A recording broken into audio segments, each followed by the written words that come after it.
अस्सलाम वालेकुम स्टूडेंट्स। हमने आज के लेक्चर में चैप्टर नंबर 2 के न्यूमेरिकल प्रॉब्लम्स को डिस्कस करना है। तो वन बाय वन हम न्यूमेरिकल प्रॉब्लम्स को सॉल्व करते हैं।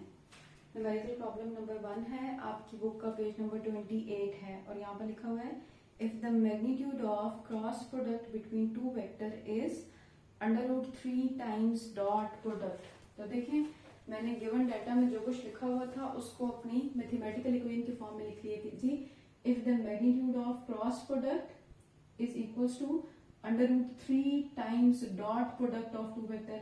टाइम्स का मतलब होता है कि आपस में मल्टीप्लाई हो रहा है, तो टाइम्स के लिए मैंने मल्टीप्लाई का साइन लगाया, the dot product between two vectors. ठीक है, आगे लिखा हुआ है find the angle between them. आपने इनके दरमियान में एंगल थीटा कैलकुलेट कर लेना है। ठीक है, बारी बारी आपने इसको ओपन कर लेना है। ए क्रॉस बी जो है वो ए बी साइन थीटा की इक्वल होता है √3 एज इट इज, और A dot B A B cos theta की इक्वल होता है। अब आपने √3 को अपनी जगह पर रहने देना है और इस ए बी कॉस थीटा को लाकर इस तरफ डिवाइड कर देना है। जब आप डिवाइड करेंगे तो ए बी और ए बी कैंसिल हो जाएगा, sign theta by cos theta आपको tan थीटा बनाकर दे देगा, और अगर आपने थीटा की वैल्यू लेनी है तो theta is equal to tan inverse √3 हो जाएगा। अगर आप इसको कैलकुलेटर पर सॉल्व करेंगे तो आपको थीटा की वैल्यू मिल जाएगी 60 डिग्रीज। ठीक है, यहाँ पे अगर कोई ये सोच रहा है कि हमने ए बी कॉस थीटा को आकर यहाँ डिवाइड क्यों किया, इसको इधर क्यों नहीं लेके गए, तो याद रखिएगा जब भी हम एंगल्स कैलकुलेट कर रहे होते हैं, ये करना चाह रहे होते हैं, तो हमारी कोशिश होती है कि हम ट्रिग्नोमेट्रिक फंक्शन tan थीटा बना रहे हों। ठीक है, अगर हम साइन को दूसरी तरफ जाकर डिवाइड करेंगे ना फिर वो cot थीटा बन जाएगा, मतलब उसके लिए आपको tan इनवर्स लेना पड़ता है, तो हम उस चीज से अवॉइड करते हैं। हमेशा हम जब भी डिवीजन कर रहे होते हैं या एंगल कैलकुलेट कर रहे होते हैं, एंगल कैलकुलेट करने के लिए डिवीजन कर रहे होते हैं, तो हमेशा cos थीटा को जाकर डिवाइड करें ताकि आपके पास रिजल्ट में जो फंक्शन बन रहा हो वो tan थीटा बन रहा हो, उसको सॉल्व करना हमारे लिए इजी हो जाता है। ठीक है जी, न्यूमेरिकल प्रॉब्लम नंबर 2 में कह रहा है a force is acting on a body making an angle of 30 degree with horizontal.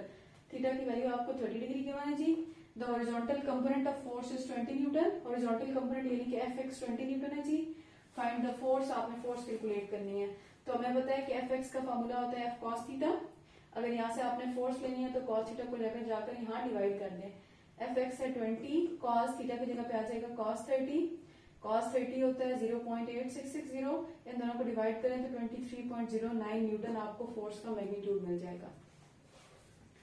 Question number 3 है a vector having magnitude 5.5 Newton making an angle of 10 degree with X axis. तो theta की value 10 degree बन रही है और x axis के साथ angle बना रहा है, और फिर कह रहा है कि जी and vector R with magnitude 4.3 metre, R का मैग्नीट्यूड 4.3 मीटर है, makes an angle of 80 degree with X axis.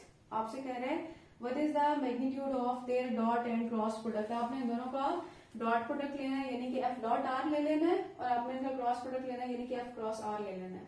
हमें पता है कि जी डॉट प्रोडक्ट को ओपन करते हैं तो एफ आर कॉस थीटा लगेगा, और ये वाला जो थीटा है ये एंगल बिटवीन टू वेक्टर्स होता है। ठीक है, अब आपने एफ और आर के दरमियान में एंगल कैलकुलेट करना है। तो देखिए मैंने ड्रॉ करके बताया कि पहला वेक्टर फोर्स है और ये एक्स एक्सिस के साथ 10 डिग्री का एंगल बना रहा है। दूसरा वेक्टर आर है, मोमेंट आर्म है, और ये एक्स एक्सिस के साथ 80 डिग्री का एंगल बना रहा है। तो देखिए एफ और आर के दरमियान में बनने वाला एंगल ये ब्लू लाइन से मैंने रिप्रेजेंट किया हुआ ना, इन दोनों के दरमियान में बनने वाला एंगल ये है।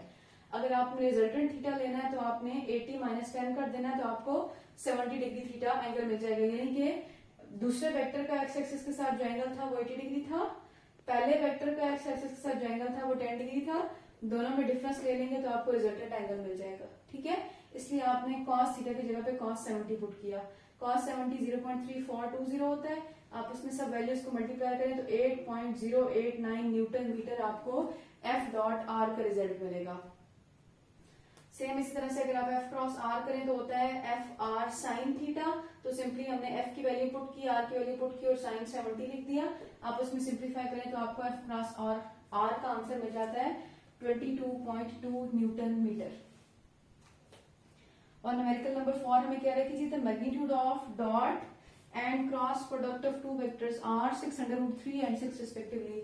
Magnitude of dot and cross product of two vectors are, इसका मतलब है पहले डॉट प्रोडक्ट है तो ए डॉट बी जो है वो 600√3 हो गया, फिर क्रॉस प्रोडक्ट है तो ए क्रॉस बी जो है वो 6 हो गया। Find the angle between them, आपने इन दोनों के दरमियान में थीटा ले लेना है। इसका मतलब है डॉट प्रोडक्ट को ओपन करते हैं तो ए बी कॉस थीटा लगेगा, क्रॉस प्रोडक्ट को ओपन करते हैं तो ए बी साइन थीटा लगेगा। अब यहाँ पर भी वही बात है जो मैंने आपको न्यूमेरिकल नंबर 1 में बताई थी कि हमने एंगल कैलकुलेट करना है, तो एंगल की कैलकुलेशन के लिए हमारी कोशिश होती है कि हम tan थीटा बना रहे हो। अब अगर हमें tan थीटा बनाना है तो फिर उसके लिए हमें साइन को ऊपर रखना है, कॉस को नीचे रखना है। इस वजह से हमें कोई नंबर 2 को 1 पे डिवाइड करना पड़ेगा। तो लिखा है डिवाइडिंग कोई number 2 by 1, A B sine theta by cos theta 6 divided by 6√3। A B cancel हो जाएगा डिनोमिनेटर वाले ए बी के साथ, साइन थीटा और कॉस थीटा मिलाकर tan थीटा बना देंगे, इक्वल आ जाएगा 1/√3 के। अगर आपने थीटा की वैल्यू लेनी है तो वो हो जाएगी tan इनवर्स 1/√3। तो आप कैलकुलेटर पे सॉल्व करें तो आपको थीटा की वैल्यू हो जाएगी 30 डिग्री। ये थे हमारे चैप्टर नंबर 2 की एक्सरसाइज के न्यूमेरिकल प्रॉब्लम्स।